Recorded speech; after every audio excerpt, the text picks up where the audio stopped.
Hello, welcome from central London. We're just a stone's throw away from the Houses of Parliament in Westminster. We're here in Central Hall for this Intelligence Squared debate on the Catholic Church is a force for good in the world. Well, that's a subject that's going to generate a lot of heat, I think, and some light too, I hope. I'm delighted to be chair of this debate. We have a panel which includes some of the most provocative, intelligent and stimulating commentators and practitioners on the subject. Arguing for the motion, the Archbishop of Abuja in Nigeria, John Onaiyekan, the British Conservative MP, Anne Widdencombe. Arguing against the motion, the actor, broadcaster and author, Stephen Fry, and the journalist and commentator, Christopher Hitchens. Well, our first speaker is John Onaiyekan, His Grace, the Archbishop of Abuja, the capital of Nigeria.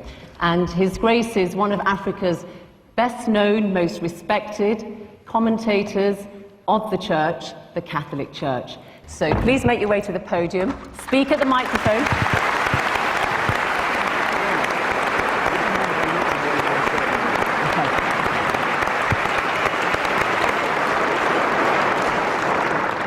Friends, I certainly must say I'm grateful to be here, because for me it's more than a matter of debate, because that's what my life is all about.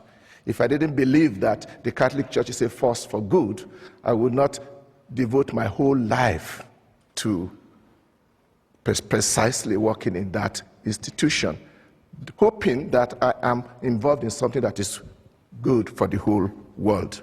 You see, for me to be a Catholic is a gift of God. Let me start with the word church, the Catholic Church. Obviously, it means many things to many people, but I think as an Archbishop, I should be in a position to say what it does mean, especially to us Catholics. Yes, the Catholic Church is an institution, and some people say it is perhaps the best organized institution in the world, but that's not really the essence of our church. We should go beyond the institution, and for us, the church is first and foremost a community of believers. And this is a community of believers that is spread all over the world, made up of all kinds of people. And the institution itself, as well as those whom we normally consider church people dressed up like me, for example, we are there only because of that huge community of people who are Catholics. I'm stressing this so that when you are asking yourself, is the Catholic Church a force for good in the world? Don't look at me, don't look at Benedict XVI, look at the Catholics all over the world. That the church is a force for good in the world seems obviously to me is quite obvious. The question probably we should ask is, what kind of force? There was once an arrogant dictator who asked in disdain, how many battalions has the Pope? Obviously, he completely missed the point. It's not about military force or physical force, but it is about force. It's about the force of a spiritual message, the force of values, which has stood the test of 2,000 years.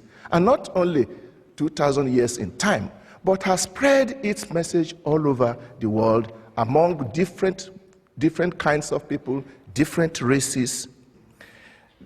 We must also not forget the sheer weight of the number of Catholics. I have checked the statistics, and we are told that now we have about 1.2 billion Catholics all over the world, out of a population of 6.6 billion, 17.3%. And these are young, these are made up of all categories of people, young and old, women and men, peasant farmers and high-tech professionals, simple citizens, and even heads of states and world leaders.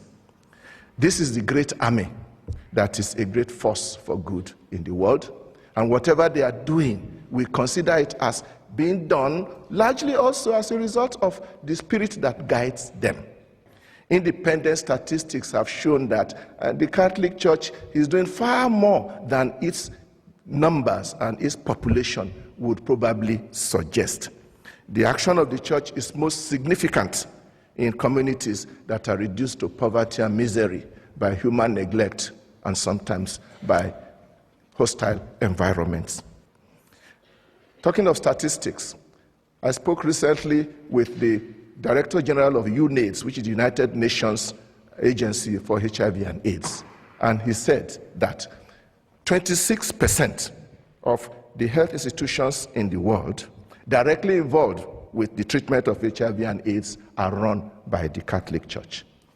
And please note that it is a well-known policy of our church that whenever we are engaged in social welfare work, it is always given to all without any discrimination, whether you believe or not, irrespective of creed. Indeed, it is an integral part of our faith that our church is made up of saints and sinners.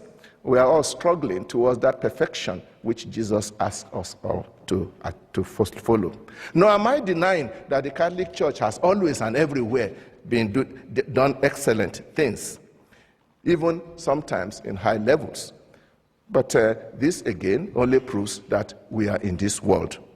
Even the late Pope John Paul II had no difficulty at all in admitting the mistakes that people who claim to be Catholics and working in the name of the church have done in the past, and even apologized.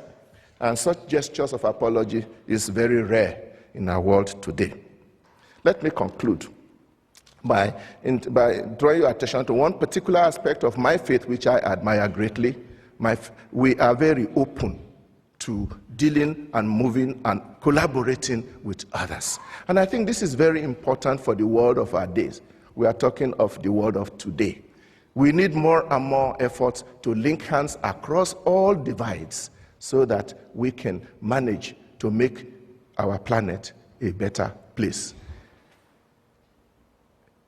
A world of justice and peace. Is there still anybody here who still doubts whether the Catholic Church is a force for good in the world? Thank you very much.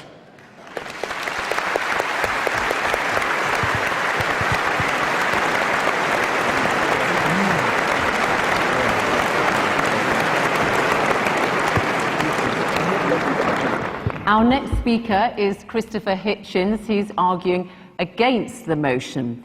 He is a writer, journalist, and commentator, particularly well known for his trenchant and views and very original thinking. So, Christopher Hitchens, let us hear what you have to say. Your time starts now. Please make your way to the podium.